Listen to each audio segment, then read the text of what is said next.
বাংলাদেশের ইতিহাসে যুগান্তকারী রায়ের মাধ্যমে এই মাগুরার নারী ও শিশু ট্রাইব্যুনাল দৃষ্টান্তমূলক শাস্তির মাধ্যমে এক অনন্য রায় আজকে ঘোষণা করেছে।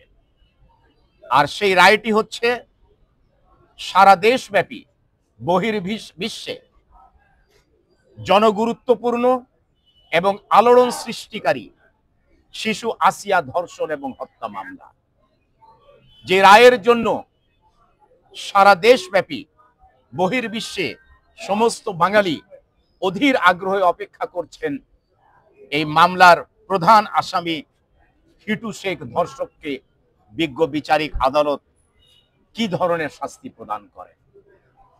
এই মামলায় রাষ্ট্রপক্ষ থেকে নিয়োজিত আমার পাশে শ্রদ্ধেয় লার্নেড পাবলিক প্রসিকিউটর জনাব মোহাম্মদ মনিরুল ইসলাম মুকুল, তিনি এই মামলাটি দীর্ঘদিন যাবৎ পরিচালনা করেছেন।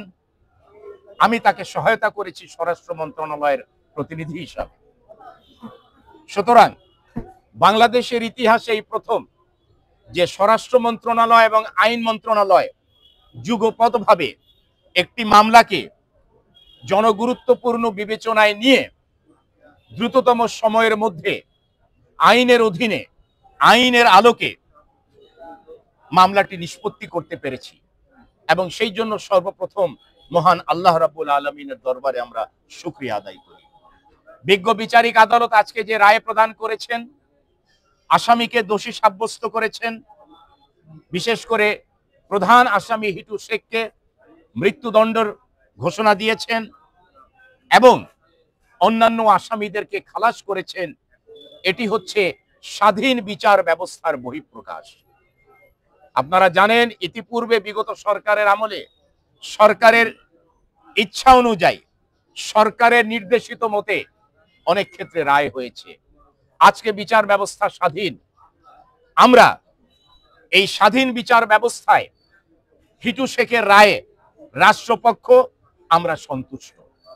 তবে যে আসামিদেরকে বিজ্ঞ বিচারিক আদালত অ্যাকুইট বা খালাস করেছেন, সেই রায়ের কপি সংগ্রহ করে সেটাকে পর্যালোচনা করে সংশ্লিষ্ট কর্তৃপক্ষের সাথে পরামর্শ করে তাদের দ্বারা ইনস্ট্রাক্টেড হলে পরবর্তীতে এই আইনের সেকশন 28 অনুযায়ী উচ্চ আদালতে নির্ধারিত বিধিবদ্ধ সময়ের মধ্যে তখন আপিল দায়ের করার সুযোগ রয়েছে।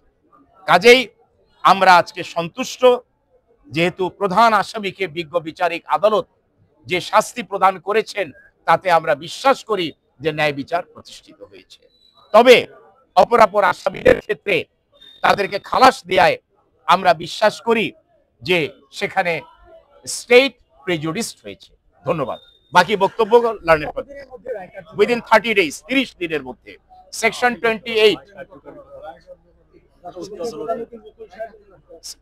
28 নারী ও শিশু নির্যাতন দমন আইন, নারী ও শিশু নির্যাতন দমন আইন 2000 ধারা 28 বিধান অনুযায়ী 30 দিনের মধ্যে আপিল দায়ের করতে পারবে আসামি পক্ষ।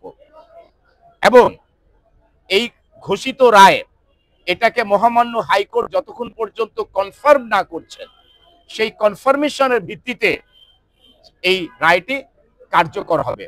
কাজেই সেই ক্ষেত্রে ফৌজদারি কার্যবিধি 374 ধারা থেকে শুরু করে যে বিধানগুলো দেয়া আছে সেটাই অনুসৃত হবে। ধন্যবাদ।